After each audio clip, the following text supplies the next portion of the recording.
Welcome back to the Good, the Bad and the Ugly podcast with me, Tony Murrell. This week's special guest is Molly Anderson, who shares the devastating story of losing her brother Kasey in 2023. In this episode, Molly opens up about growing up in Croxteth, her relationship with her brother Kasey, and the events leading up to the horrific night. She speaks honestly about Kasey's life, including his motorbike accidents, the domestic abuse he suffered, and the impact his death has had on her and her family. This is a difficult but important conversation. Thanks for listening and watching this episode. He had that many black eyes over the years. His eye created a cyst underneath. I'm thinking he's went through this quick process, and next thing you know, I'm walking into my brother butchered from head to toe. He's been full on tortured. Welcome to the Good, the Bad and the Ugly podcast with me, Tony Murrell, and this week's special guest is Molly Anderson. Really looking forward to sharing the good, the bad and the ugly with us. How are we? I'm good, how are you? I'm good, thank you. I just want to say, Molly, thank you so much for agreeing to come on the podcast, because I know you've been getting hounded by TV broadcasters, magazines, newspapers, other podcasts, and you've agreed to come on ours as you did your first podcast. So I just want to say thank you so much for that.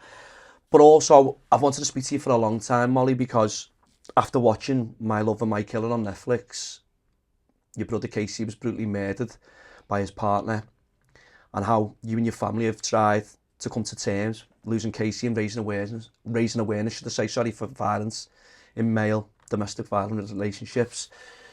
So I just want to start, Molly, from where you're from, where you grew up, family life and school life was like for you. So I grew up in Croxteth, and growing up in Croxteth, I think it's one of the best areas to come from. Not many people, the internet wouldn't say that, but we're all like a big massive family. We all know each other. You can't really have a wee without anyone finding out, and if anyone you don't know's on the shop, you know that they're not from Croxteth. That's how close we all are. That's a proper estate then, isn't it? Yeah, like a proper estate. Like if anything happens, everyone's phone goes off at the same time. But yeah, school life was good. I went to St John Bosco.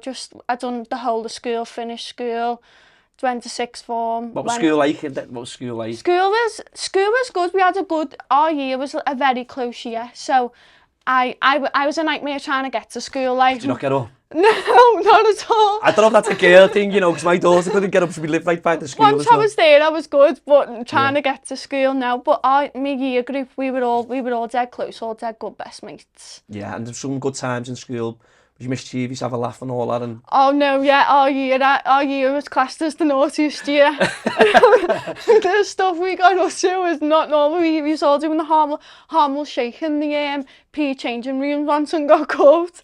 It was the best years of my life, school. Yeah, a lot of people, when people say that, when you get a bit older, you go, as you're growing up, should I say, and you go, oh, school, and you can't stand school. As a kid, and you go, oh, but when you get older and you look back now, you go, they're probably the best times of my life. No, they really was the best time of your life, sitting with your mates every single day, gossiping every day. That's like luxury. Just a typical day in school, was it? Yeah. So growing up in Croxteth, like you said, the estate was tight, good in the community. I think like most estates really, isn't it? We have a lot of guests who come on and they say about growing up on the estates and stuff.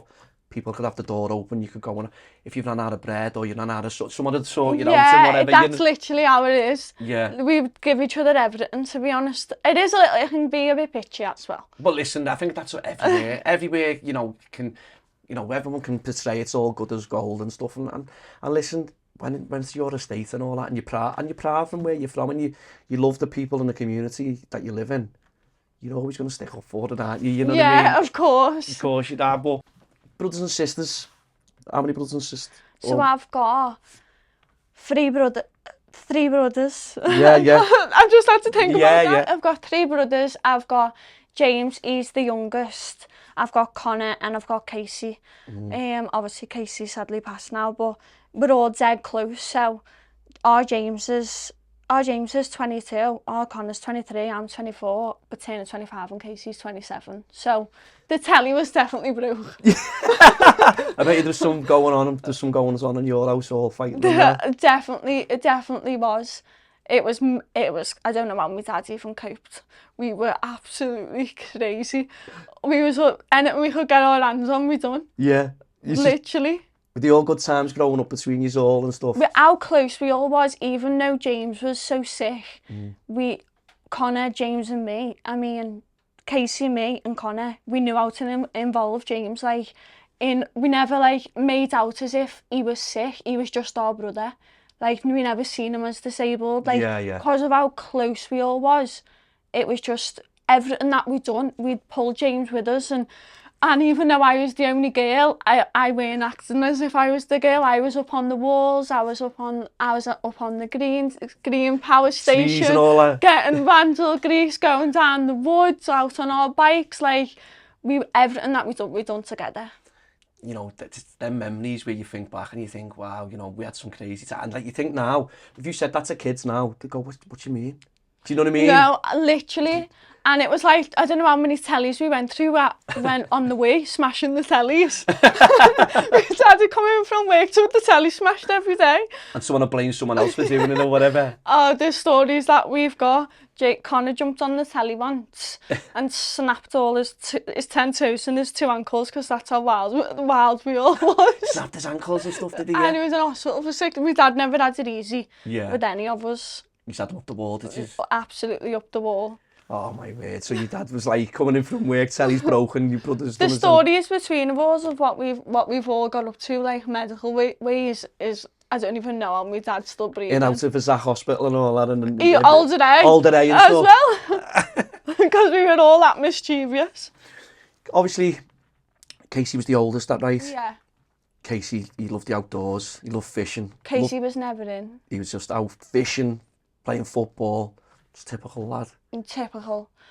Up to everything. We had a neighbour, he was actually a police officer who lived at the back of ours, so our back wall went on to his garden.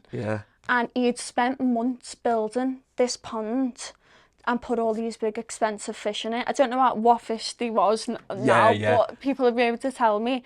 And he'd been clocking it for weeks on end. And then next thing you know, me and Connor and James were in the house and we got a massive bang.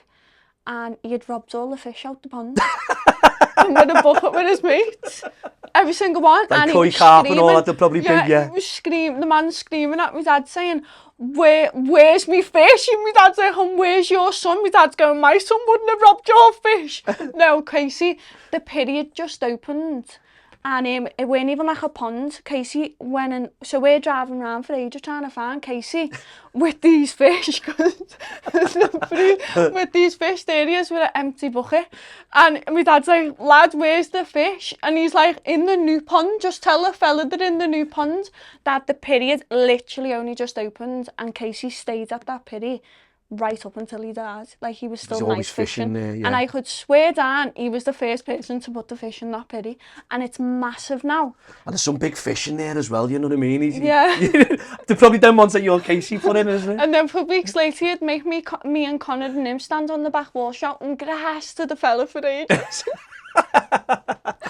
I'm surprised he never moved out. Oh, but that's, you know what's like stuff like that when you think back on them funny memories, the good memories, and at the time your dad's probably thinking, what the fucking hell has he done or whatever, and you know what honestly. I mean? But it was just mischievous and stuff like that. But I believe Kasey was an unbelievable footballer as well, wasn't he? Yeah, he was amazing at football. Anything athletic, he was unbelievable. Like, he actually got scouted for the Olympics first before the football. So he done sports day, and he got scouted there, and they took him to a training facility and put him up with his fastest runners. And Kasey come a second behind his fastest runner, and he said, I want to train you up to be in the Olympics. And he said, no, I want to focus on my football. Did he? So he had the opportunity to go and do that, and like athletics and stuff like that. That's how like fast and athletic he was. Like, trying to seeing him on the pitch, how fast he was, it was unbelievable. And then, like, he obviously chose football and his beloved club, my team, Everton. He went and got scouted for them, didn't he? Yeah, he went abroad and everything, like with Salou won trophies and everything. But he done a lot of time at Everton, Yeah.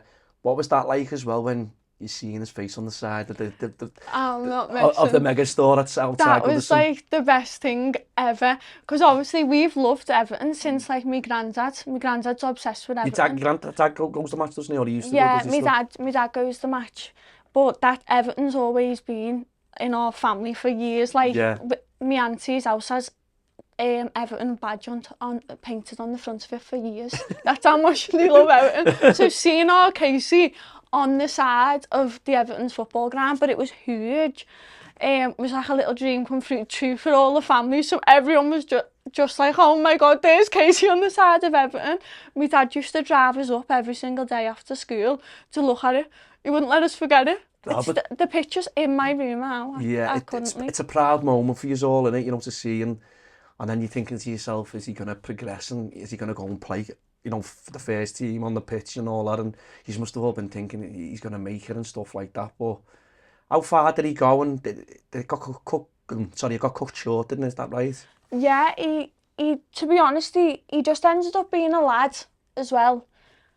As you do, you know what I going mean? out with his, it was like hard for him because going out with his, a lot of training on the weekends and after schools and all that, but he always had the talent for it, so he did drift away from it loads, and got himself into like other things with his mates and all that, because I feel like it's dead hard to, when your mates aren't doing it, it's hard, it's very hard for the kids to stay committed. Yeah. I think, especially when you grow up in Croxteth and and he would love the outdoors and all that. It's one of them where if your mates are going and doing whatever they're doing, like, yeah, where obviously being committed to going to that and stuff like that, and he's probably weighing it up. and then that's where like the love of motorbikes and everything comes into the thing, because everyone. Yeah, exactly. And I don't think it's just Crocs. I think it's across the board, all over Liverpool and all over the UK. It's one of them where young lads motorbikes and stuff like that, and it's what they do, and the mates and stuff like that, and like you say, probably trying to pull himself away from that because he wants to probably go and spend time with his mates, and Definitely. that's when he had the accident, correct? Is that right? Yeah, he was just on like a little peewee bike, and I remember it because I was in the house and I got the biggest bang on the door ever, and I just opened the door and this woman was screaming like, where's your dad, where's Jackie? And I was just like, what do you mean? It was like, Kasey's round there, he's on the floor, he's being hit by the motorbike. But what I didn't know is my dad's best mate had saw it, where he'd been hit, because it was on the main road. Yeah. And I'd already got in contact with my dad, so I'm like, what do you mean? I'm sure my dad was already there, but he literally tried to jump up and say that he was fine, and was saying, I'm fine, and he was definitely not fine. He was in surgery for 12 hours. Yeah. He just about made it out alive. He ruptured his spleen, and it was like a Pacific amazing doctor that was able to save his spleen, because that was the worst bit that he was That the impact, was it? Yeah, he impacted his whole, so he lacerated the liver, his kidneys, ruptured his spleen, had broken ribs, like the whole inside had ruptured, so, but his whole inside was bleeding out. Oh. But he jumped up and was saying, I'm fine, leave me alone, but I don't know what you're on about, what motorbike? And my dad, and then he dropped to the floor and had another fit then, and my dad pulled the ambulance, that private ambulance, that weren't even an ambulance, and was like, get him in the back of this ambulance now. Need to get him to the hospital, yeah. Need to get him to the hospital, and he was like, we're not allowed, and my dad was like, I am telling you, you are taking my son to this hospital right now, and they couldn't even open up the hospital bed, and my dad was screaming. He said like, hurry the fuck up, because he was fitting. He's worrying, he's you know, Yeah. like you're saying, he's fitting, and like you're saying, your dad knows that he's not right. No. He's just had that impact, and internally, he's bleeding. So you need to get him to hospital as soon as you can, and he's just worried. He's just, the panic sets in, doesn't it? You know what I mean? Like they got him. I mean, when they got him to the hospital, they just got him on the bed, and it was just all teams there. And they literally, my dad said they ran with him to theatres because they just knew that Something wasn't right. Yeah. That he was bleeding out that much on the inside. The community and stuff like that. Everyone was probably, you know, rallying round, looking out for him and stuff, because he was a well-respected lad, wasn't he? Do you know what I mean? Yeah, that was like the first time we seen like the love for him, and he realised how much people actually love him when he had his motorbike crash, because the whole of like the Facebook and all that was like, Kasey, you need to pull through, like people ringing his dad, ringing me, like go in the hospital. Everyone was just devastated. Showing the support and stuff like that, yeah. Definitely. When Kasey's back on his feet and he's back out and about and doing what he loves, being outdoors and stuff, he met someone, is that right? Yeah, so he had recently just went through a breakup with his first love. Yeah. And obviously he'd had the motorbike crash. He weren't really a very, never really weren't, he weren't himself, so he couldn't give himself to like the relationship in that way. And then he lost himself completely. He was so down about himself after he had split up with his first love. And you noticed all that as well yourself? Yeah. All of yous noticed like he that? was heartbroken after he had split up with his first love. And then next thing you know, like Natalie started having parties in her house. Yeah. Going crazy, and loads of the kids off the estate were going. And there was some type of gathering in a party that was occurring, and Kasey was going. Just as Croxteth is, everyone gets the name, like there's a party on. And then, yeah, this is where it all sort of come about. It's like that's when... The rumours started occurring that they were going with each other. And then when you're hearing that, Molly, what's you're thinking, what's going on? This isn't Kasey, or... I said to him, basically, are you fuck? Go on with it. Sorry for me language. Don't worry. I just said, not in a million years are you going with it, a woman like that. And let's be honest, no one could. I couldn't stand it anyway. And then what people probably don't understand is probably there was a 23 years age difference, wasn't there? Yeah, so he was only 19. And she was 42, is that right? Yeah, she was 42. So she's old enough to be his mum. And how she found an attraction to him is beyond me. How you'd actually... So her son, it's like her son's at 20 now. So she was younger than his son, his own son right now. So how she found an attraction. So as a woman now looking at her son, would she would like it that a 42-year-old woman would find an attraction to her son? And it's like you're saying, you're trying to tell him, you're trying to like say, listen, what's going on and all that, and did it fall on deaf ears, did it? It was just like, he sort of seen it as boys do. Yeah. Yeah, I get it. I get what you mean. That's what he saw it as, and he was never ever confident with girls. I've never ever known him to go on a date with a girl, bring girls home to me nans, and like that, speak about girls. There was only ever one girl that he loved. That was his first girlfriend, and he never really ever done anything else with any other girlfriends. So the only second woman that I'd only heard the name of was Natalie Bennett. So I just said, like, you're 19 years of age, you need to live your life a little. Like, you are absolutely gorgeous. Everyone says it about you. The girls, you turn heads, Kasey, and you're going for a cougar like that. Like, if you wanted to get you... Yeah. You could get it anywhere. You don't need... But then it was just like the mind games that she must have made him feel good at that time when he felt so low about himself. And do you think it's like the manipulation and stuff like that, you know, when like you're saying, a lot older, a lot wiser and stuff like that, where Kasey's a young lad, he's just getting over, you know, what he'd been through and stuff like that, the breakup, and obviously, and then do you reckon she's played on that and just gone? It's just, and it's obviously, she has her own house, she has somewhere to chill. Obviously, he's feeling older. They can obviously have she's a heavy drinker, like an alcoholic. Mm-hmm. He was never ever a drinker, but obviously, it's somewhere to go. It's somewhere, like, he's probably felt a bit better about himself, bigger about himself, always going somewhere to chill with her. And she's a bit older and all that, and like you said, like, young lad, you know, it's one of them where you probably look at it like, you know... He probably, I don't know what he felt. Yeah.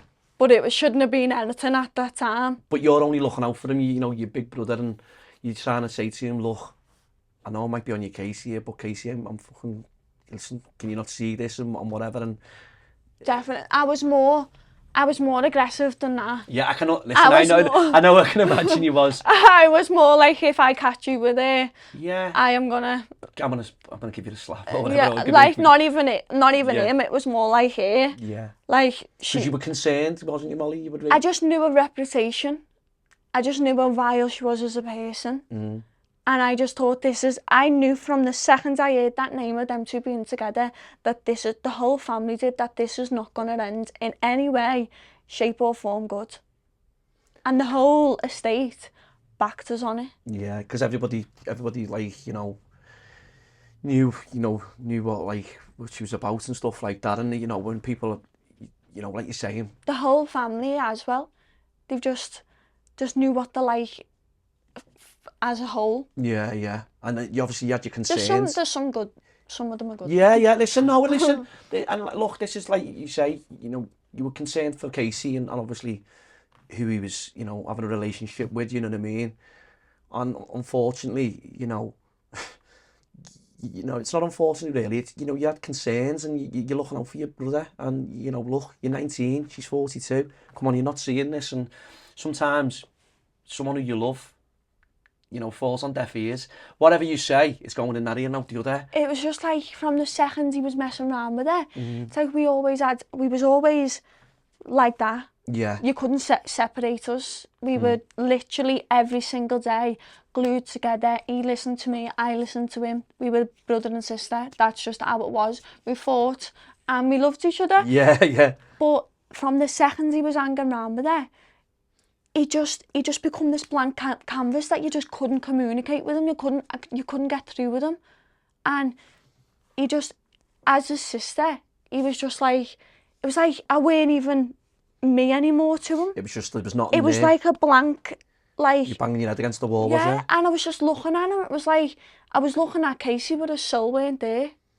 He was just completely blank. Yeah, you know, like you say there, Molly, from the off, you know, there were certain things that were on, you know, he wasn't himself. You know, you started out some scratches, black eyes, signs of like domestic violence, emotional decline. You know, you seen that from the off, is that right? From the second he turned, it's like he stopped seeing his family straight away, like for like days. So we used to be with each other every single day. And if you look back at me Snapchat memories, it's like when you go back just before he got with her, I've got a video of every single day. And then next thing you know, I do not have another. There's a blank. There's a blank. A complete blank. And when my videos pop up on Snapchat, it's from like 6 years ago, or like the years before he got with her. They're all the videos that I've got. Because you were always together, you always had that. And then the second he got with her, I've got barely nothing, because that's how much. So we went from someone who was around us every single day, loved his family so much, to absolutely, where are you? Because he was... There's that missing blank there, isn't it? Where, you know, and for you, you know... And I've got a video just as he started getting within the rumours are about. He's eating cereal, because he'd eat cereal any single part of the day. Yeah. No, we're I do, yeah, I do. We're breakfast, and I'm videoing him eating the cereal, messing, and then I go, oh my God, look at that on your eye. And I was like, how have you done that? Has someone punched you? And he goes, no, and drops the thing. He goes, no, and drops the spoon out of his mouth. And I go, messing, I'll be the one to punch you. And he goes, huh, starts laughing. And then every month after that, these black eyes, these scratches, these bruises. And I did not know in that second, I'm videoing his face going, why have you, he's got a lump underneath his eye, and I'm asking him about it. And it's the way, when I look back at it now, and he says, no.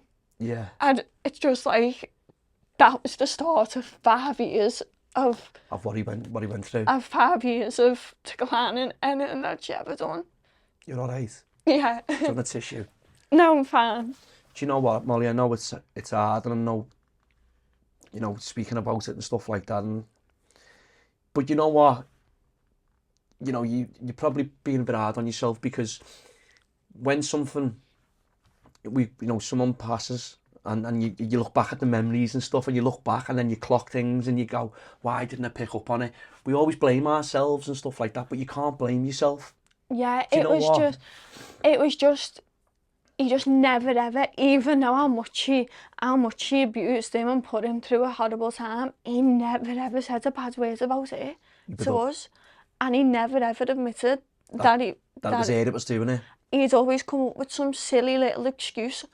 But it was just bang on, you liar. It's plain to see that he was obviously, it was there, he was doing this to him. He had that many black eyes over the years. His eye created a cyst underneath where that much scar tissue had come to heal his eye. It created a cyst of scar tissue underneath his eye. So when you'd look at him, he'd have a big massive bump, and he'd still get black eyes. So when he was in the hospital bed, he had a cyst there. Yeah. Of how much So the amount of times he'd been punched in the eye and stuff, and then it's caused like it's caused a cyst underneath. yeah, little scar tissue. So his whole so like his eye was like that because he just had this constant bump. And do you know what? When and like you're saying, he's trying to protect her, saying it's not her and stuff like that, but it's plain to see it is her. And love's a mad thing. It's a crazy thing where, you know, no matter what people are going through, they just don't want to admit it's like the partner that's hurting them or doing whatever. And this is why we wanted you to come on, Molly, and share your story and your family story, because a lot of people would have seen, you know, what's name on Netflix and stuff like that. But to hear your story and certain things that wasn't, you know, put on the Netflix documentary and stuff, it's heartbreaking, because like I'm just looking at you and I'm thinking, you know, when you're saying like I could see the scar, I could see the bruise, and I could see the scratches, and I could see this and I could see that, and it just was like, no, it's not a bump, you know, coming up with an excuse of some sort and stuff. And that's even if you got a conversation out of him. Yeah. You'd say hiya to him and he wouldn't even answer you sometimes because he was in that much, that he just used to just hang his head down. Even just passing you and stuff all over. Like even in the house, if I was around the house, he'd just have his head constantly down, that's how. So we went from someone we'd tell our deepest and darkest secrets to, dance, we'd put a song on, we'd dance our heads off. We was always up to mischief. Yeah. He was robbing me chocolate on me. To someone... He just went in himself. He just wouldn't even lift his head up. He wouldn't even... He'd say, you're all right. That's it. So if you look at him, if you literally compared videos of what he was like before he was with it to like pictures, I took a picture of him and I helped him apply for a job once, and he's got his, and it was literally the year before he died, a few months before he died. And he's got his, like, they had to do a birth certificate, a Milton birth certificate, and he's just completely blank on it. And then he's got a mark underneath his eye. I like, even on my 21st birthday, I never got a picture with him because he had 2 black eyes underneath his eyes. He sat in the corner of the room, never got up. Just said to me, yeah, that was it. And also I've got as a video when he sat in the corner with his head crouched. Because she made him feel that vile about himself, like he'd never say. The abuse was, obviously it was there to see the physical abuse, but also the mental abuse as well, do you know what I mean? Like the physical abuse, not that it was more a mental abuse that hurt us the most. Because like you're saying, such a bubbly person, sat in the corner, your 21st, it's, you know what I mean? And when you think about it, 19, he's only 20, he's only 21. 21 and you sat there and you can't even have a conversation. You'd only be up dancing and having a laugh and all like, that. And you're not going everyone out with your mates. You can't even go to the pub. I'm getting told you go in the pub and you're falling asleep on the table because that's like... Yeah. You're grieving a person that's still alive, but then you're also... It's like you're fighting and you're not getting absolutely nowhere. Because you won't open up to you and just, yeah. You just can't get through. It's like you're running at a door and it's just shut every single time. And, you know, he's probably scared to open up to you and whatever, but you're saying you're just there and it's just blank, it's a door that you just... I think he really didn't want to leave her because he knew what her and her family would have been like after he left her. So he stayed with it to protect us. I think he thought that in his head. I know how much they're going to cause me and my family grief because they were doing it anyway whilst he was still alive, letting themselves into me. She was letting herself into me nan's whilst my nan was on a hospital bed dying of cancer and screaming all over the house, where's Kasey? That's why we knew she was abusing him, because you can't even respect my nan's house. You're walking into my nan's house. Oh, fucking hell. In an auntie turning up, fighting, screaming, where's... My nan used to be in a hospital bed dying and she used to blow my nan's house phone up. Just like, constantly ringing? To the point we used to have to take the... If she didn't know where he was. Fucking hell. So this is the control she had over him. He come and ate his family, letting herself in. So the first, when Kasey used to lie there, oh no, it's not. I went down to my nan's. It was the start of like when my nan just got a little bit sick, and she went to me, a middle-aged woman with dark hair. I was telling her to leave my house and she wouldn't leave my house. She was telling me it's not your house. So I said, what? And she went, she was an odd-faced woman telling me that she's not leaving my home. I said, do you best dad leave my home? She went, no, because I'm with him. So then I just went, and light bulb clicked, and I just thought, you can't lie about this no more. And then I'd just come home from school, I'm in my school uniform, and she used to stand outside in the front garden at like when it first started getting a more regular thing. And I thought, I'm going to catch you. And I went to the front door and I just went, get the fuck down my path right now before I send you down my path. And I said, I will kill you with my bare hands. And she went, Kasey, get your sister. And I just went, you ever step foot in my nan's house ever again and decline to leave my nan's house while my nan's sick, I said, I will kill you with my bare hands, my sentence. She went, I'll kill you right now. I said, I'm stood here, come on. And then me and Kasey ended up fighting, but then that's how I knew how much control I knew she had over him, because my brother would never ever hurt me over someone else, if anything. And how much control, because she was disrespecting my nan, and my nan was his whole world. Yeah. You could never disrespect my nan. So I'm like, who is this person? What's going on here? This is not my brother. Yeah. How has she changed him into this person? And it's crazy. You know, you can have all these what's names, but then you say like your brother, you know, Kasey's like, you and Kasey are battling and falling out, and your nan. Hang on, someone's disrespecting your nan, and that's the thing. You're thinking, hang on, what's going on? You know, so this is why I understand where you're so angry, but then again, something's changed here. This isn't Kasey that we know. You know, you know, she's got some kind of hold over him, and what is it, and why are we at loggerheads, me and Kasey? Do you know what I mean? Because of this person. And then it was starting to be more like neighbours, for where obviously everyone knows each other, and Croxteth and we're so close, as where they're fighting in the street and she's hitting him. And like, I'm not saying Kasey was this perfect person.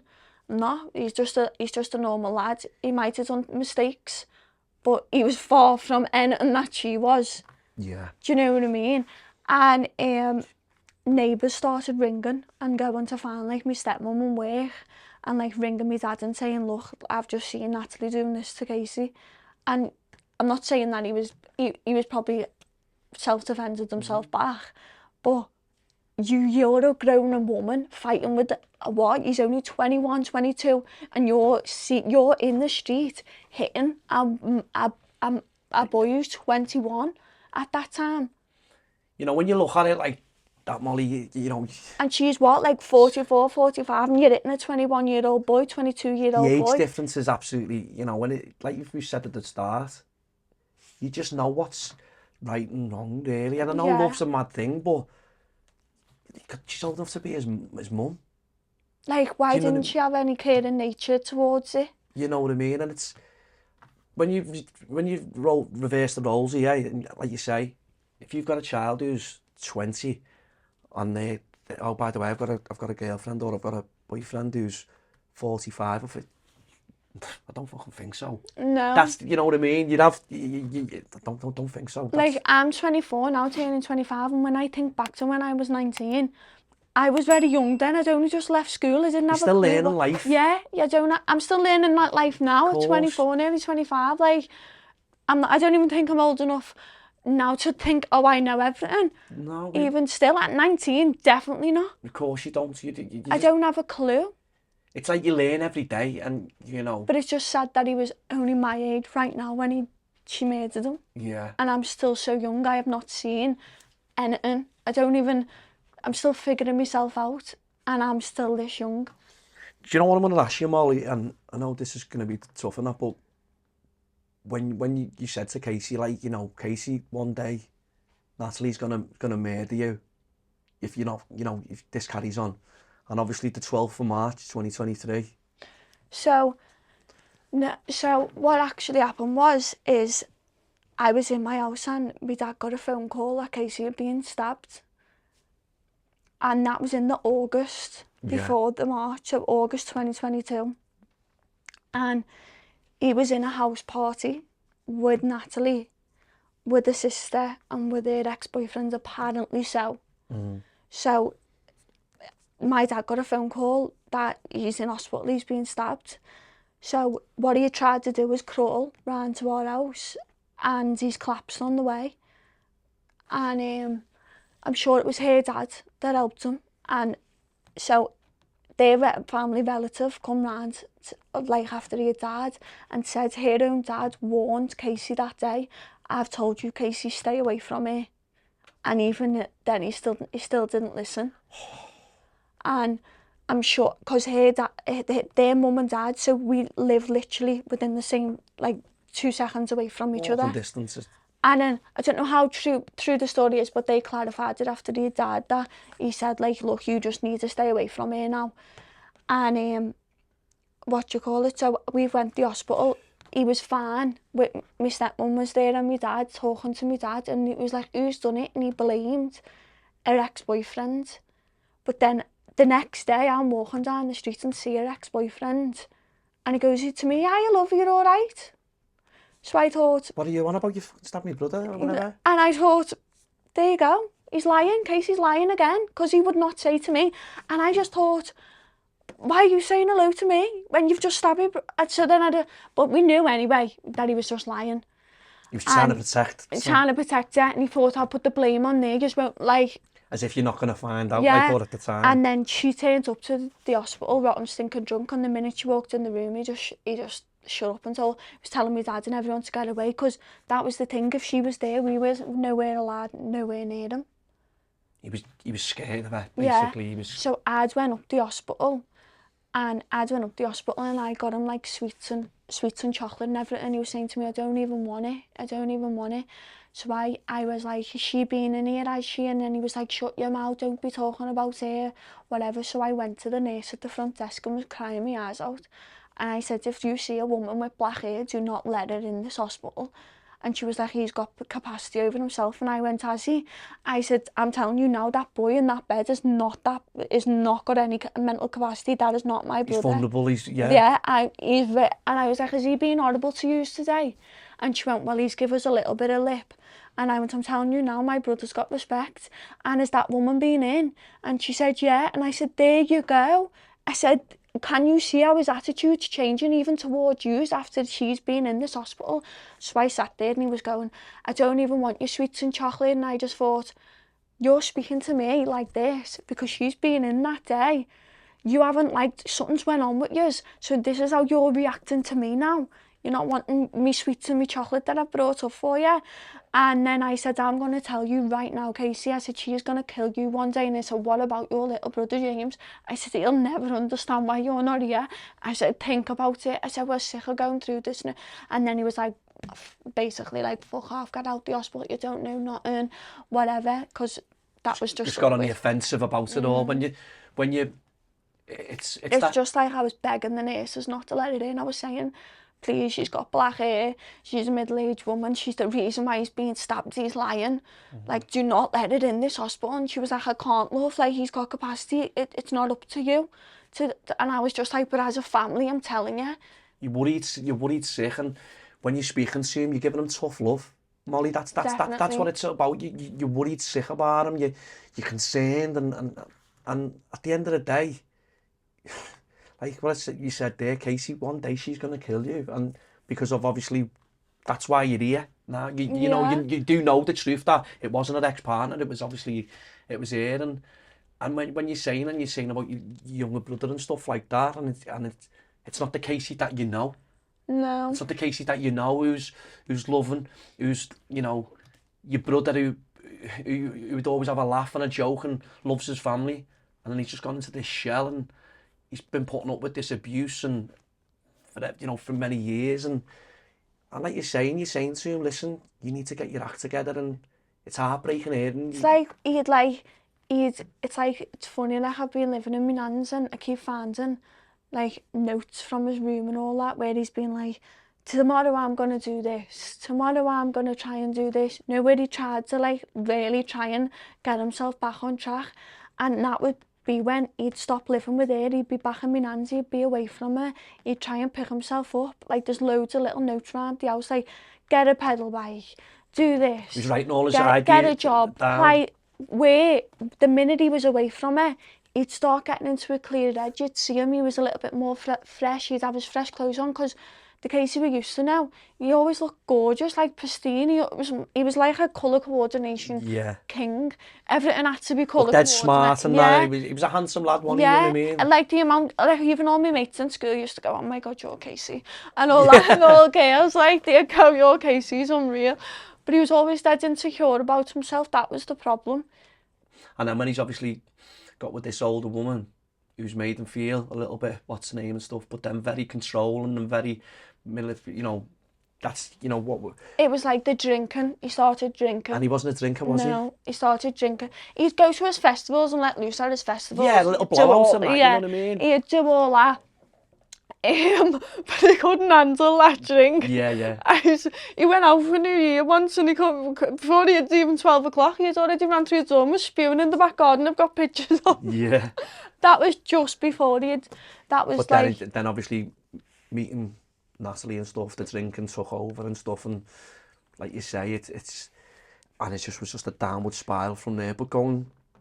Hiya everyone, sorry to interrupt this episode, but here's a quick one from me. If you're enjoying the podcast and you enjoy what we're doing, you can now buy us a coffee. It's a simple way to keep those stories coming. No subscription, just that one-off bit of support. The link's in the description. Now back to the episode. So obviously from that incident to the 12th of March when Kasey was fatally stabbed. I think it was the 11th. Was it the 11th of March? Yeah, Was it? Sorry. It was the 11th. The 11th of March. I can't imagine that night for you, your dad, your family, getting a phone call or police knocking. Can you remember it, Molly? So I was actually in an apartment in town with a group of I'd literally just been on a holiday in January and met all Newcastle friends and they'd come down. So I'd literally just been to see a DJ the night before, Ben Emsley, and was hungover, just ready to go for food. I had work the next day, like, and next thing you know, I got a message on Instagram and was like, whoa, there's loads of police and ambulances outside Natalie Bennett's. So I just went, what? I just knew straight away, like my whole being, I have never felt like that in my whole life. And I just sat, it's like the whole atmosphere in the room just dropped and I just looked at my cousin. I was just like, there's police and ambulances outside her house. And you know when you're shaking trying to do a phone call, because I just thought, like, there's a reason no one rang me. There's a reason. Like, and I was like trying to ring my dad, and my dad just was not answering. And then I rang my auntie Denise and I was thinking, no, it's a lie, like something else has happened. Like, I was thinking in my head, like, I hope to God he's just got in trouble. Like, he's got in trouble. Like, he's done something. But in my whole being, I knew what I was about to do. That feeling, did you have that feeling? Yeah, I knew what I was about to do. And I rang Dee and I went, hello, where's Kasey? And she went, why are you asking that? So I just said... Who's this? My auntie. Yeah. Because my dad weren't answering. And she went, why are you asking that? And I was like, because there's police... Because I think everyone tried to protect me because I was in town in an apartment. The less Molly doesn't know. And then she went, he's being stabbed. He'd done a phone call home. So before he rang himself an ambulance, he'd done a phone call home to say, I've been stabbed, I'm going to die and I love you all. And then I rang my dad and I just couldn't get in touch with my dad whatsoever. And I just knew then. I knew it was bad. And then when I finally did, he just said to me, Molly's been stabbed in the heart. And I just knew from that second that it was likely he was coming back. Oh, you know. Like, and then I just remember just looking at the phone and I was around these people who didn't really know me. And my dad was like, look, you stay where you are, because I think my dad knew this is the last time anything's going to be normal for you. So he was like, stay with your mates, okay? Stay with your mates. And I was like, I want to come to the hospital. He was like, Molly's not out of surgery. And I was like, And I was just thinking, like, please come out the surgery, like, please, like. And I was thinking in my head, like, I thought in my head, he must have got that ambulance quick if he's been stabbed in the heart and they've able to get him to an operating table. So I was thinking, how hasn't he died? So he must have, I was thinking it must have been dead quick. He's been stabbed in the heart and the ambulance has been there dead fast for him. Yeah. But then when I seen the other side of it, When you've seen everything else. I was just like, oh my God. And do you know what, Molly, like you've just explained there, the other sides of it, you know, the footage and stuff like that, it was heartbreaking. You know, I remember seeing it. I watched it with my wife, and me and my wife were crying watching it. For you, as a sister, your dad, your aunts, you know, your family, to see exactly what he went through, you know, as a family, I mean, it was like the start of it when I first walked into the hospital room. I just thought, in my head, I'm thinking he's went through this quick process, and next thing you know, I'm walking into my brother butchered from head to toe. Yeah. And I'm thinking, no, he's been full on tortured. He's been attacked. Yeah. Like, and then when I done the CCTV in the courtroom, that was, I still have nightmares about that now. You know what I mean? Yeah, of course. Do you know what? A courtroom and you're having to sit there and you're having to go, what you're having to do is go through and relive everything again. The sickening part about it all is the reason why that, mainly a good part of why that incident happened. She told Kasey, this is how much used to get in his head. She told Kasey that she had been sleeping with my little brother. She told Kasey that she'd been sleeping with my little brother. That's how much he used to try and get in his head. So our Kasey had rang my little brother, he was only 20 at the time. So what, you are 47 saying that you are sleeping with a 20-year-old boy. So my big brother rang Connor and was like, have you been sleeping with, this how much used to try and divide us as a family. And create fucking divide. Create a full divide. So that day, he'd rang my brother and said, have you been sleeping with my girlfriends? And Kasey and Connor said, what are you on about? And went something along the lines of, I hate you when you're like this, lad, and put the phone down. And then the next time Connor got a phone call was to say that he had been stabbed and he's in a coma. Oh. So she was the reason. My little brother, last words to Kasey, well, obviously, like, he was in the coma, was, I hate you, you know, lads. What I hate when you're like this. When you're like this. And do you know what? And that's just that's a reaction yeah. that any brother or sister would, when someone's playing games, let's be honest, because it's mindfuck games, to be honest, and let's be honest, any brother or sister, you know, if someone was saying that, you go, what the fuck are you on about? Oh, fuck off. Oh, yeah. Do you know what I mean? But for your brother, he's living with that, thinking that was the last time he actually spoke to Kasey. Yeah. Because she's playing with his fucking mind. And then Casey's questioning because of obviously... thinking the worst because she's putting it in his head. And thinking that his little brothers even do that and do that. And he's 20, she's 47. And she's saying, that's how much of a vile person she is. Why would you even picture yourself going with a 20-year-old lad? It's that, like you're saying, like trying to create that problem. It's a mindfuck for people. And just getting in people's heads and people losing the plot, thinking, hang on, and then questioning themselves and questioning the relative and whatever. When it was totally fabrication, it was totally untrue. Literally totally untrue. And then the next time we get a phone call is that he sadly passed away. No, that obviously he'd been stabbed, and then but Connor wouldn't go to the hospital. Connor kept saying, I'm not going to the hospital till he's better. Didn't want to see him in the hospital. He just kept saying he's going to get better. Yeah. Like, he's going to get better, but And then obviously, you're all open it, but you're all open for it. But obviously, they use the term of when they were waking him up after sedation, is he turning inwards or is he turning outwards? And I knew straight away that it was game over from that day on, because it means that you've got severe brain trauma and that. Severe brain damage, yeah.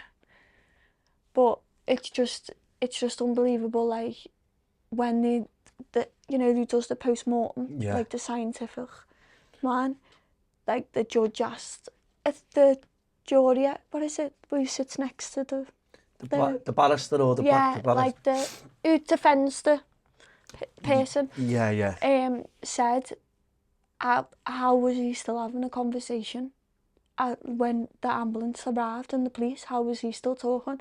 And that man said, I don't have a clue. That is somewhat close to a miracle of how he was still communicating. What he endured and what he went through. Yeah, because what you don't see is, you do not see that full trial, like that full CCTV to what we had to watch in the courtroom. So he first got stabbed at 5:15. That ambulance is not there till 7:10. The neighbours first rang the police and said, I am terrified for my life. Someone's banging at my door at 5:15. That police never turned up till 7:10, and the neighbour had rang the police twice because of how much he was banging on the window next door. So what he went through for nearly 2 hours, well, it's just short of 2 hours. Just short of 2 hours. And if you watch the full CCTV of how much he is going back and forth from that house. He's trying to get away. And the only reason he keeps going back is because when he got stabbed the first time, they told him, you've collapsed on the way because you've tried to walk. And he's collapsed in the street. So he knew he had to stay put in a close area, because he knew if he tried to walk got any further, then he was going to bleed out and collapse. So he was trying to protect himself. Plus, his phone got took off him, so he was trying to ring for help. Yeah. When you was in the courtroom and you looked at the call log of how much he actually tried to ring for help, it literally knocks you sick. It's like 9, 4 times. He's doing like oh. Just because he's trying to get to 999. And they're saying, why's your phone doing that? Do you know, like, why? Questioning all that. Yeah, it's just like... And she's going, I was panicking trying to ring help for him. He weren't. You've been attacking him and he's been trying to ring. He's trying to defend himself while he's trying to while he's trying to ring 999.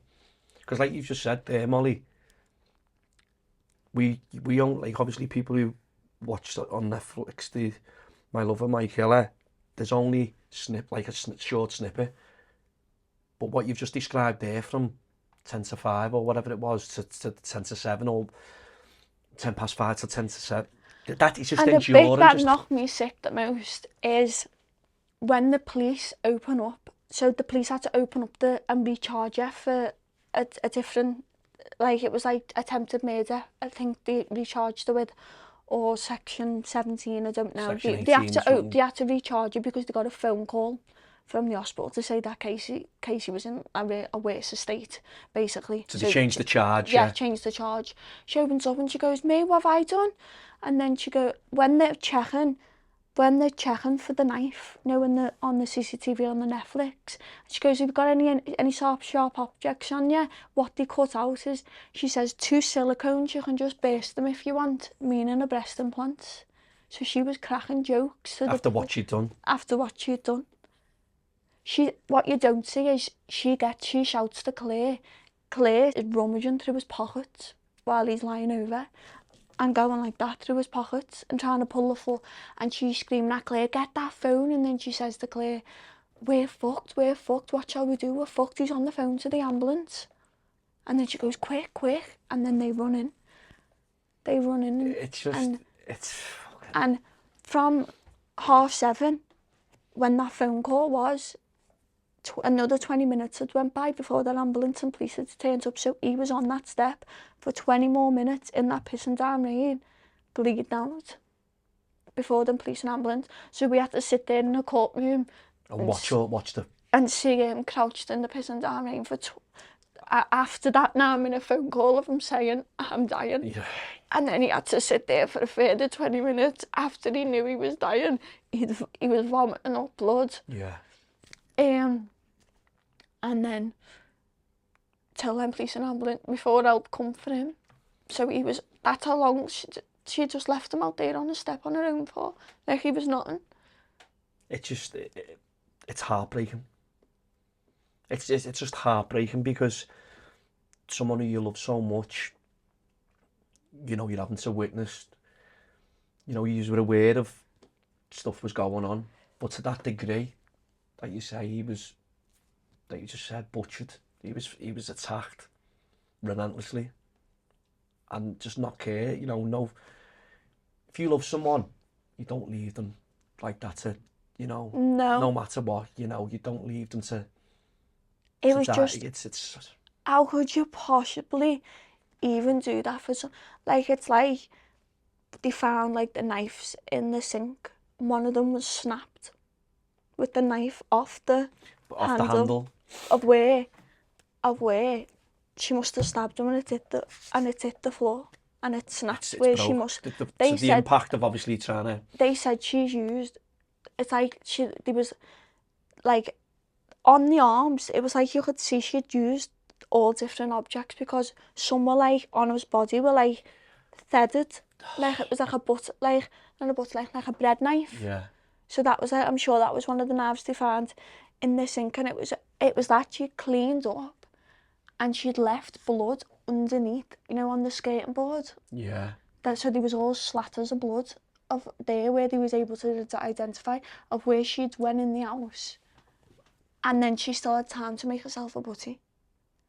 After you've just put a knife through someone's chest, that punch. And just going about you, just normal. Punch strength, he said, that was done her. So you've just used a punch, pulled the knife back out of him, still carry, and then he goes outside for help, and then you go to stab him in the head again, and then you can go back in, clean up, crack jokes about your boobs are silicones, and make yourself a butty. That's not fucking. And that was the woman we were dealing with for 5 years who was with him. It's fucking scary. It's just absolutely. When you describe, you know. So he fought for his life for just under 2 hours from his first stab wound. And you can see when he's going, yeah. And going, and then you see the call log then of how much he was trying to ring for help before help. And it kills my heart because I think if the police and ambulance turned up at 5:15, he would have saved. Could he have saved him? Would have been saved. And it's like little things that I think of as like the knife went through his 2 ribs, but to get to his heart. But it's like if it would have hit the rib, there's a chance that it couldn't have got to his heart. Yeah. So it's like loads. When you hear about it, it's just like what if, and it's just like I wish he would have threw himself forward into the road. So someone might have seen him and whatever, but he's worried, like you're saying, because if he moves anywhere, he's going to bleed out and stuff. And Molly, you will question, and you will question yourself and stuff like that. But I can't imagine, you know, it's so hard listening to the details because people think they know the ins, you know, and people will always think that they know this and they know that. But when you're explaining it like that, it's brutal. Like he says to the ambulance people, if you can't get me an ambulance, can you just order me a taxi, please, and I'll go myself. That's how much he was like. After what he's gone through and all that. And then when he be sick, he's like, are you still there? It's just, I just did 9.5 minutes and we had to listen to it multiple times of that repeatedly. And she'd even ask, I need to listen to it again when we was in the courtroom. Molly, mentally, for anyone to see it once, that's going to live with you for... She'd go, I can't remember, can we listen to it again? Just so like we could listen to it again. So she was able in that courtroom to listen to that 9.5 minute phone call again. And she never shed one tear. She was just like that, smirking. While you're all in the courtroom and stuff like that. For yous, having said endure and listen to that over and over and watching it again. Like I've just said there, seeing it once will traumatise anybody. Yeah. But then so obviously, you know, for someone who's committed this fucking horrific... And it was just like, she never said one single good... On the trial, it said sister had to walk out because she stood up and she was saying, I still love him and I still do. I wouldn't do anything to hurt him. And I thought in my head, my only thought in my head is, I'm going to either go that way, because I was there, and I was thinking in my head. So for the doc, you mean, or? Because she was giving evidence so I could get to her. So I thought, in my head, I'm either going to jump up on the thing and jump forward. And go for it. Or I need to run that way. And I just thought, if I run forward and get to it, because I am fast, we've got... But you're angry as well, Molly, aren't you? Yeah. And listen, you've got every right to be fucking angry, do you know what I mean? And I just jumped up and I just ran through the door, and he was all like cups of water and they all fell because I think I was like ragging people out the way just to get me out the room, because I just thought... I can't listen to this. I can't. I physically can't. I'd never do anything to hurt him. I love him. I was just looking at you like... Hang on a minute. You're demented. Are you even in this room with us? Yeah, I just, you know, there's something... We've just watched... What are you going on about? How do you love him? You've just left him. We just watched you do what you've done to him, and it's just... How can you be that sick to stand up in front of people and say, I love him, I wouldn't do anything to hurt him? After the years of abuse, what you've already done and all that, and now look... And we've just watched her, and she was going, oh... I don't know. I don't think... and I was just like... Just plain, just like fucking... The scariest part about it all is, if that CCTV from that next door neighbour's house... Wouldn't have been seen.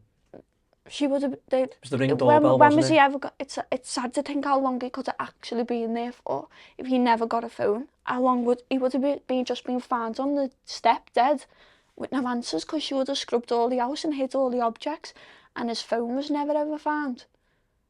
It was never ever found? No, his phone was never ever found. The police or nothing never ever found his phone. So that's how much she tried for him not to get help. It's only that he's fought somehow. But this is the person saying that she loves him and... That you've hid his phone. He had his phone because he rang us. He rang Connor. And then obviously the phone's gone. Gone. You know, like you're saying in court and stuff, Molly, you know, having to... It's hard enough anyway, you know, obviously losing Kasey and stuff like that. Kasey obviously sadly passed away, fought till the end and stuff. And for you as a family, having to go to court to endure footage, statements, you know, and then having to sit across from the person who's taken Kasey's life, like you're saying, smirk, and you know, you question yourself, do I go for it and do, you know, this and that, because you're angry. You've got every right to be angry. You've just lost your brother, do you know what I mean? No, yeah, of course. What was the, you know, when you've got someone who's representing somebody who's taking your brother's life, like you're saying, questioning, like, how could he speak to this? And you're angry, you know, your dad, your other family members, and you're having to go through all this. Was there any time where the judge, like, said enough's enough now? This is like the family, you need to be taken into consideration because what you were being put through. It was more like he got really like pissed off when it got to her trying to answer the questions. When she took the stand.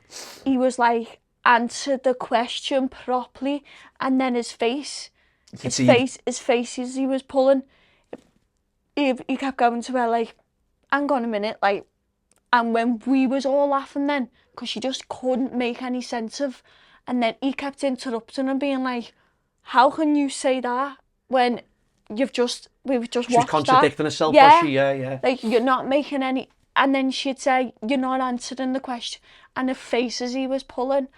But it was more like, I sat in a facing the witnesses. I mean, not the witnesses. The jury. And I had to get moved because of how bad I was shaking from head to toe, like, and just, just shaking. But it was more like, the judge, you could see in the judge's eyes. He wasn't happy. He couldn't stand it. He could not. Because he's probably seen through the lies and the deceit, and, you know, it's all there to see. The camera doesn't lie. This is a thing. We were speaking about this, and the camera doesn't. If you're banged to rights on camera, you know, but then you're trying to portray, I will love somebody, it's there. It's plain sight to see. The judge and the system is just going to see right through, and like you're saying, he's getting frustrated because she's just contradicting herself. And it was even like the people defending us when she was trying to, like, that was the only part that we actually somehow laughed in, because we just couldn't believe the shit that was coming out of her mouth. Of like, is this for real? You probably question yourself thinking, like, is this for real? We was going like, what is she going on about? Like, she just couldn't. I'd have to, like, read back of, like, the shit that she was chatting. The questions that she was being asked, she was just going on a tangent somewhere else, like, or something, saying like, how he was explaining it, saying like, oh, so he done this to me. So they were like, okay then, so why didn't you get yourself out the house then? Why is Kasey the only one to leave the house? Where's your panic? If you were so terrified for your life, why are you going outside and doing that? Why aren't you the one leaving the door? Why is Kasey leaving the door? Yeah. Because, then I was like, she said that, like, she'd been stabbed. She got pushed down the sides of the bed, face down right to the end of the bed, but she was able to lift her arm up and get a screwdriver and somehow be stabbing Kasey at the same time. It just didn't make sense what if you're gonna lie, make it good. Yeah, but it was just. And then it was like, we ran down the stairs and it's like, okay, so why didn't you run to your front door? Why is Kasey Hansen the only one leaving your front door? Your front door's at the bottom of your stairs. He's getting out. You're following him. You're chasing him to fucking do what you. And then it's like, they go to her. Why did you stop him, Natalie? Because I was scared. What was he doing to you? Standing over me, shouting at me. So the judge was like, so that means that you had to kill him. Like, her story, she said, Kasey kicked her from one end of the living room to the other end of the living room. And they were just like, okay, so, like, why didn't you run out the house, or why didn't you get it? You know what I mean? And it's like, that's fairly impossible. When a living room is the size of, how does someone kick someone and they fly to the other end? So that's why she ended up in the kitchen. To get the knife. So it was just didn't add up. So we're just all sat there like, what the fucking hell's going on? Yeah, like, you're lying. Yeah. You could see it through her face. Not you say the jury. If she was really terrified and she had to kill him because that was self-defense, she would have a lot better story of what she was saying, of how terrified she was for her life, to what she was saying he was doing to her. Just did not match up. It's like, you couldn't have been that scared. It's you know what, when... The best thing that was for me was they obviously found a knife in Kasey's pocket. Well, a fishing knife, because he'd been fishing a few nights before and he had been in his. Lads have the fishing knives to do whatever. To cut the lines and stuff and all that. He never used that knife once. He could have pulled that knife out of his pocket and ran at her back. But he never. She never had one slice on her body. He could have ran into her kitchen and got a knife to stab her back. Yeah. But he never. But she was the one scared. And he was like, apparently he was the one that... He had a knife in his pocket that he could have pulled out and used. What he's been fishing with, probably, you know, to do his weights and the line, the fishing line and stuff like that. And she never had one slice on her body, but my brother had 17 and 2 stab wounds done by punch strength.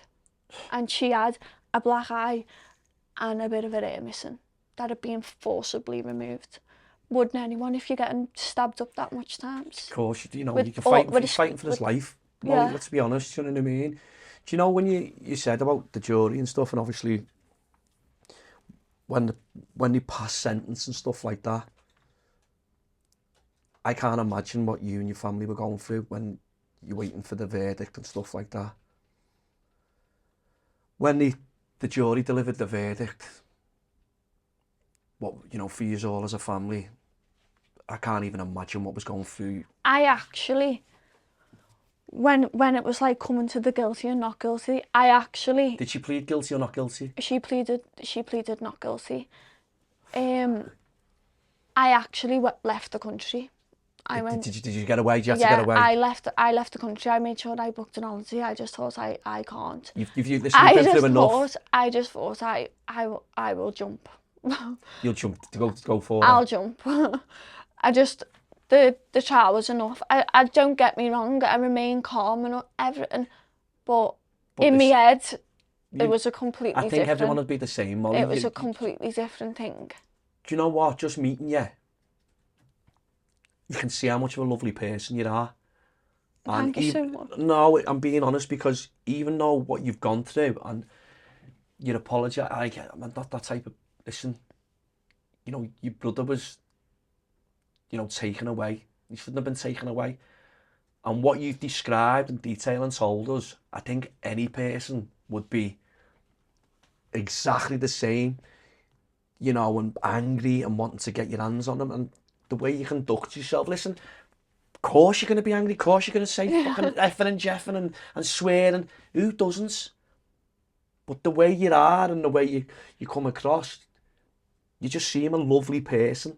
And considering your brother was murdered by this lady, by this woman who was 20 odd years older than, you know what I mean? And it's heartbreaking to hear your story, and by taking yourself away, because you've listened to the trial, you've gone through everything and all that. That's just normal, because sometimes, okay, some people will go and face it, but what you've had to face and listen to and go through, that'd send anyone over the edge. Completely. Like, it was booked, but I was thinking, I want to get away. Like, Yeah. as soon as that's over, I just want to be out of here, like, gone from. Liverpool, just out of And Liverpool. I made up. I took myself straight away, because I think if I left that courtroom and went home to my house in that area, the way I felt, I think I would have just acted on revenge, like full on revenge. And that's the hardest thing. I think when a sibling, a relative, has been died and took away from you at the hands of someone else, I think that's one of the hardest ways to ever lose someone, because it's the million and trillion emotions that you feel that you just can't get to grips with, because If someone's taking somebody so close to you away. and you have to control your mind. If I watch that and I'm thinking in my head, oh my god, what did he feel? Was he scared? Like, I can hear his voice, he's my brother, I can hear how scared he is on the phone call. And I'm thinking, I've got to live with that for the rest of my life. And her family, they just get to be fine. And it's just like, ever since we left that hospital room, nothing has ever been the same ever again. And I don't think people go into depth with that so much, of how your whole life just changes since you left that hospital. Like, it's the after effect, Molly. Yeah, it's like, I just thought I was dreaming. Like, what do you mean his face is in the paper? What do you mean he'd been murdered? Like, it's like, this is not even happening to me. That's what I kept thinking. Yeah. This is not real. This is not real.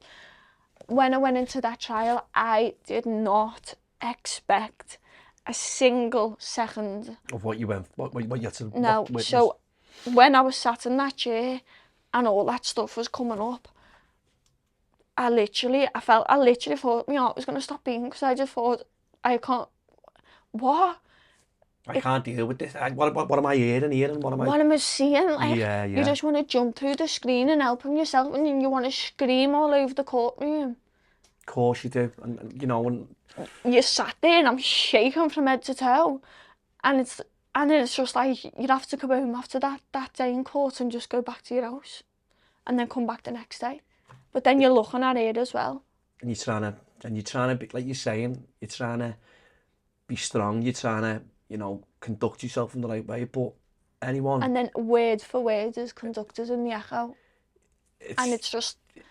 Listen, I think sometimes tabloids and stuff, you know, I think sometimes it's like, they add like certain things in, and the way they edit things and stuff like that, and they twist things, and for you as a family, you and your family to fucking, what you've been through and all that, and when you're seeing stuff in the paper or whatever, the local media or on the telly and stuff, you're thinking, for fuck's sake, we've had that, you know what I mean? This is... Yeah, definitely.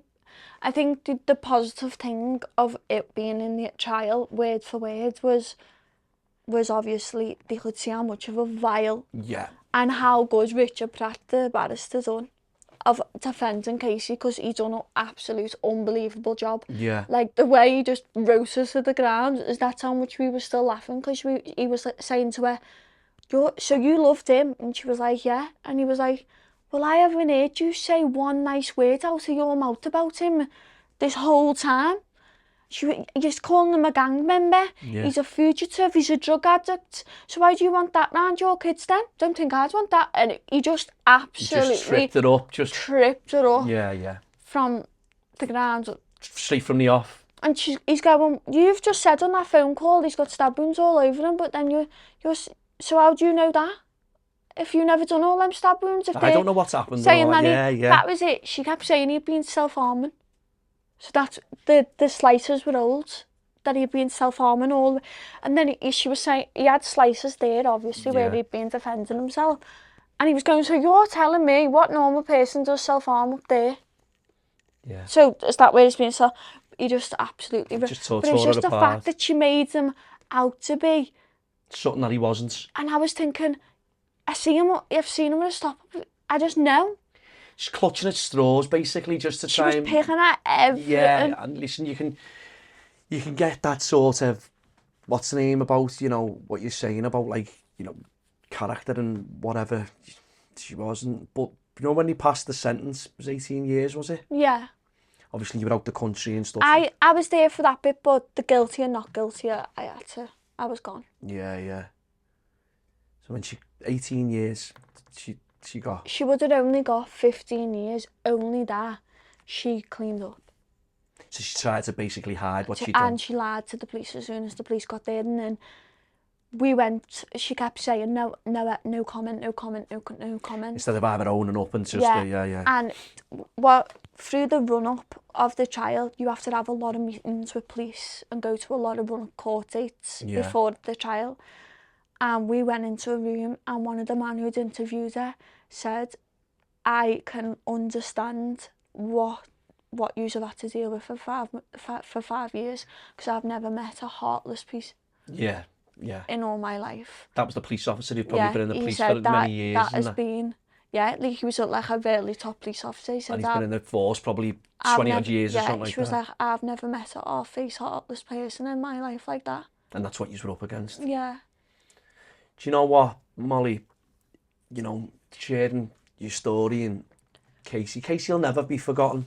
You know, the worst part about it all is they tried to put manslaughter for us, and they said there's a chance that if you go just murder, she's gonna walk out that prison. Out that courtroom. And we were like, we are not putting manslaughter. She murdered him, so we'll go and murder her. And if she walks out, then we'll have to deal with it afterwards.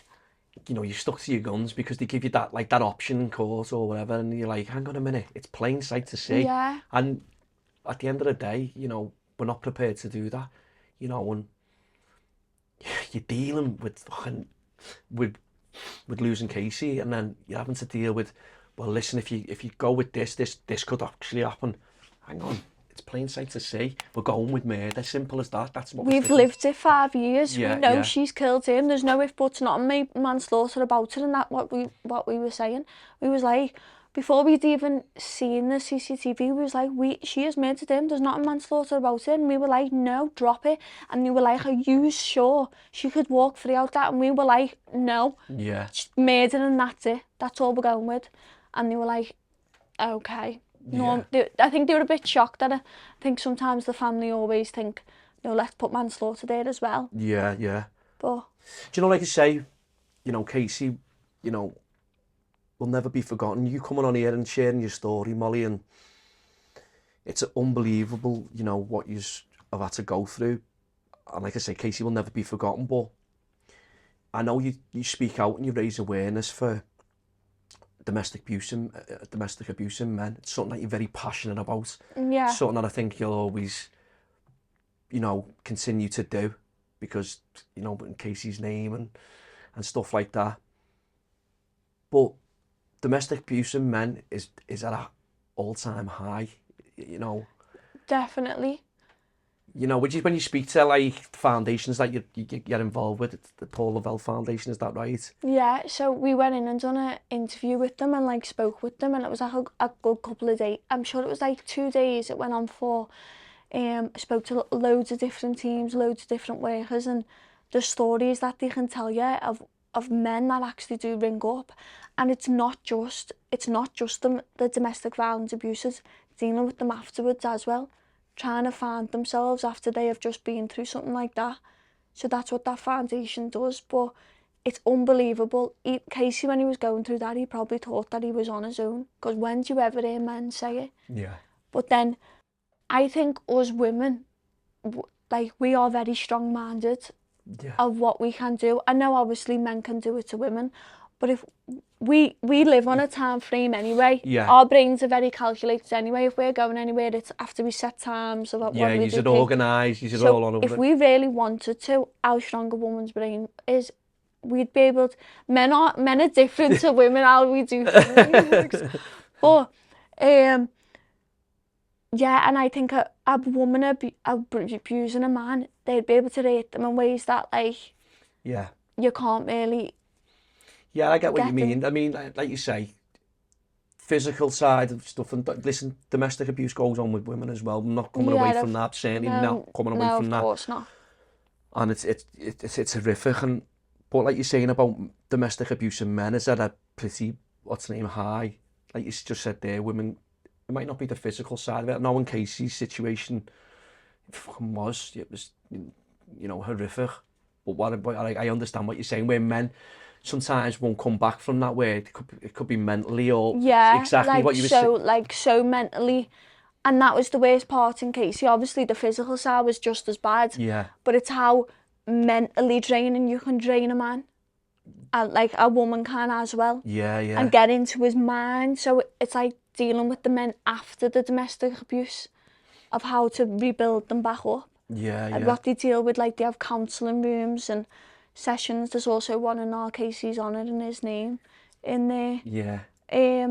So, because obviously men can't talk, so it's just the mental side of it, which they put that mask up, don't they? They feel like they can't talk or speak out and stuff, and where there's obviously the foundation and stuff, which, you know, you do a little bit with and stuff, and it's like you say, there's a named after Kasey, a room, do you say, and stuff like that. I don't must be so proud. Yeah, I am. When he died, I just thought, she is not winning. She is not doing that to him, killing him, taking him away, and that just be the end. I thought, it's not happening. And I just got, like, I turned my pain into strength, and I don't know how I done it. Yeah. And I just thought, no, everyone's going to know what you have done. Because I can't remember the last time I've ever heard in my life of when a 47-year-old woman kills a 24-year-old boy in history. It's unheard of. For years, so that's why it's shocked. And I just thought, like, shocked the public. So I just thought, you're not doing that. Having my whole life, you've took my whole world away from you. You've put my whole life in the paper, and you just get to go and sit. Your life just be silent now. You just go. And I thought, everyone's going to know you, how much of a rat you are, just as much as they know my brother died at the hands of you.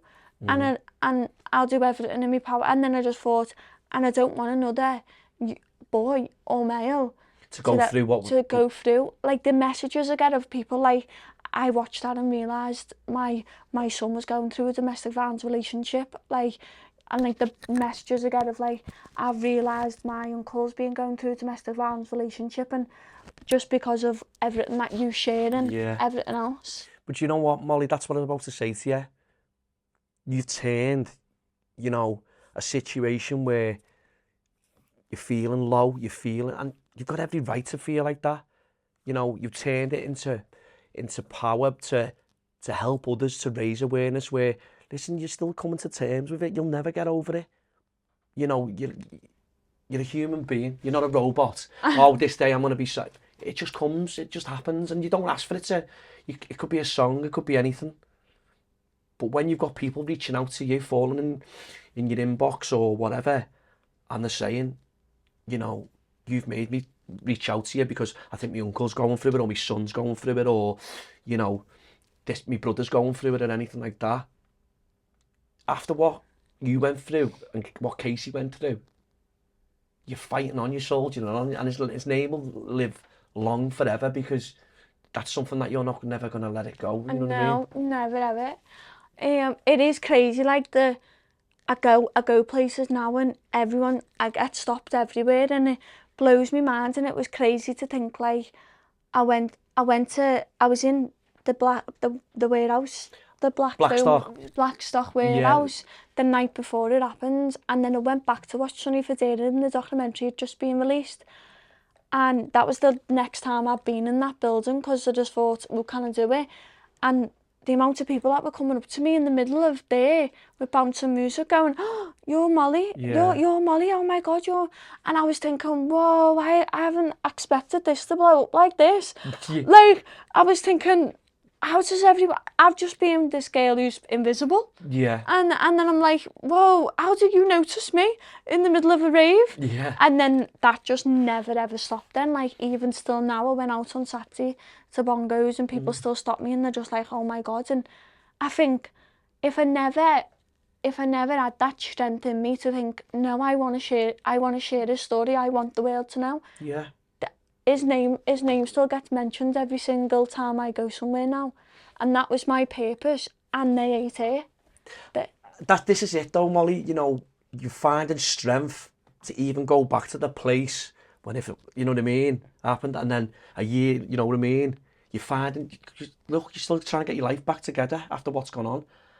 But what you've done, you've raised awareness, you've told Kasey's story, your family's story, and people are reaching out to you and noticing you, because what you've done is... They're like impacted by it. It's impacted, that's what you do. It's like a domino effect, because someone can relate to it. Yeah. Simple as that. Someone can always relate to it because they still know someone, and you didn't...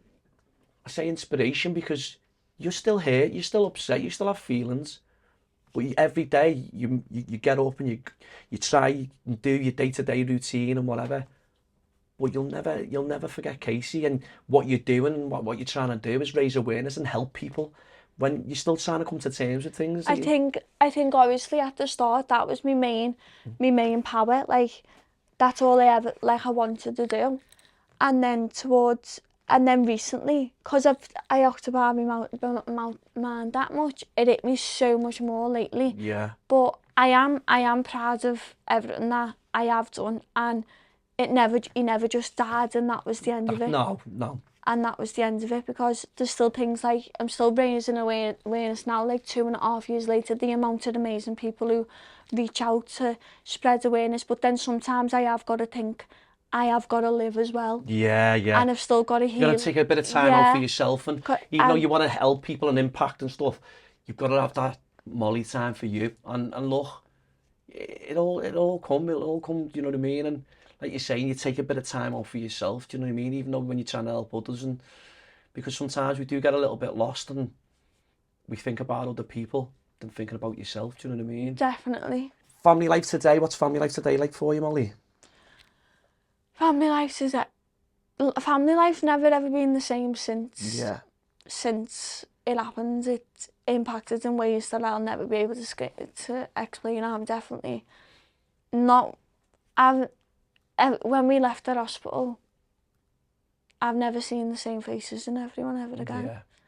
And that's the impact of what happens when someone murders one of your loved ones, I think. And you're all treading on eggshells around each other. Yeah. You don't want to...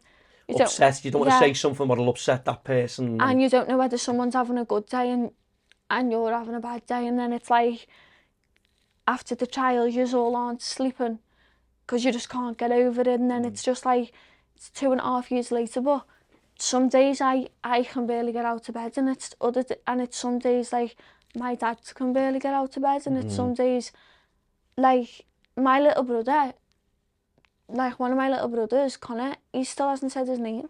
He's never ever said his name. He's never got over it. Never said his name. And he will never get over it, Molly. He's never ever said a story of Kasey, because he physically can't. And then obviously I have my little brother James, who asks every time I see him, is Kasey coming back yet? Multiple times a day, is he coming back? He just still does not comprehend it. It'll be at the most random point of the day. We'll be sat there eating our food or be out, and he'll just say, "Where's Kasey? Is he going to come back?" Or he'll say, and it's trying to protect him, so it's like trying to not have conversations in front of him. Yeah. And then obviously he said a few things where it's been like missed, and it's like, so what, Kasey got stabbed? And it's just like, no. So you're trying to protect him, yeah, aren't you? It's like you're trying to not relive it again through him. But he doesn't, yeah. But then it's just as hard when he's saying, when's he coming back? And it's just like, then I get even more, we all get even more pain and think more hate towards it, because I think that's what you've done. You've got my innocent little brother. Ask him when his big brother's coming back, because you were that evil. Yeah. You just couldn't walk away. It's just horrific. The knock-on effect it has, and it'll never go away, you know what I mean? No matter, you try, and like people say, oh, you move on and all. People don't understand it. People don't understand, you know what I mean? You can't. Yeah. I've never been the same person ever again. It's like my brain doesn't even function the way it used to. Yeah. It's like my whole being isn't even the way I am anymore, and I always grieve this old life of who you was before all this happened. And it's like, I just think, I always use the theme, I wish everything was normal, because one day everything was fine, and the next day everything was, my life was just tipped upside down, isn't it? You just don't know. And I also, after the trial, when I went on the holiday, and I had people coming up to me saying, "You're Kasey Anderson's sister," I thought, oh Jesus, my life's not so private anymore. So then I thought, I'm going to use this. If people recognise me anyway, I'm going to use it to catapult this, to raise awareness and that. Because you're going to know, for a good reason of raising awareness. And I thought, my whole life I've lost my privacy anyway. So I may as well use it to raise awareness. I might as well put myself out there more, because I'm not even in the papers, and people are recognising me and coming up to me who I didn't know, they were strangers to me. Yeah. Like, oh, I'm so sorry. And it's just like, whoa. Oh, wow. Yeah. Taken back and stuff. It's just like, you're invisible and you're not. Then I thought, so actually now I'm going to use this in a good way. Yeah, of course. People aren't going to look at me. They still look at me in pity, but they're going to be like, wow, well done. Yeah. Like, you're turning a negative, it's not, into a positive, basically. Yeah. A horrific thing that's happened, you're turning it into a positive thing to help people. And that takes a lot of doing that, considering, what you've been through. And, like I said, it's hard to try and go on with life without Kasey. But what you're doing, his name will always live on, and it'll always, and you're out there to help people. If anyone's struggling, in these type of situations, you're there to help raise awareness, and, and that takes a lot of what's name for yourself, Molly, do you know what I mean? You've got to take definitely, especially with the messages sometimes. Like, I guess sometimes I've had messages where, like, people are asking me, like, this is happening in my family. Do you know if this is, or do you have any numbers? Or I get a lot of messages like that where it's a bit like, oh my God, like I wish I could run to your need. Yeah. And it's just that feeling of how lost they feel in that message. I've been there before. You've been there, you've lived it. I've lived it, and it's that just live like life experience, isn't it? And it's just when I look back, I blame myself every single day. The guilt I feel is unbelievable. I think I should have done this. Why didn't I do that? And it's that you'd have to live with. And I just think, imagine if I did this, I did that. I done this, I done that, I done this, he'd still be here. Like, why didn't I? Like, I was trying to ring him that day on the 11th, and he weren't answering his phone. And I was trying to ring him, and he weren't answering. And all that time he was sat on a step dying and that all. And I think, imagine if I rang him earlier. Yeah. It's just a lot of... Of course it is, and you will always question and stuff. And I think I wish I was in Croxteth at the time, because the way words spread about, I would have heard something, and you would have been there. I wouldn't have been all the way in town. And but you know what, Molly, you've got it, like your dad said, Molly, you know, trying to protect you or whatever, but you know, at the time, you can go over it and you'll question yourself, and there's many things, you know, you'll doubt yourself, and I should have done this and should have done that. There's so many things that you're going to question yourself about, and I think that's what wrecks a family as well. Of course it does. It's the guilt that everyone feels, but obviously at the time, you think that you should have done more. Yeah. And that's the whole purpose of raising awareness, is because the signs, you know, the signs and that stuff. I don't want another family to feel exactly what we feel, because it destroys you, completely destroys you. Of course it does, yeah. To know that you've seen 1,002 signs, you've tried to help, you've done everything in your power for them to just kill them, and you think that's okay, that's acceptable, and just it's not, when it's fucking not. Yeah, and then you just think, oh, could I done anything more than what I did to stop that, and he'd still be here. Do you know what, Molly? The power of it is, he was a popular normal boy, done normal things like Fezzi's, had loads and loads of mates, come from a normal family, laughed every day, just a normal lad that's done normal things, and that happened to him. So if that can happen to my brother, it can happen to that can happen to anyone.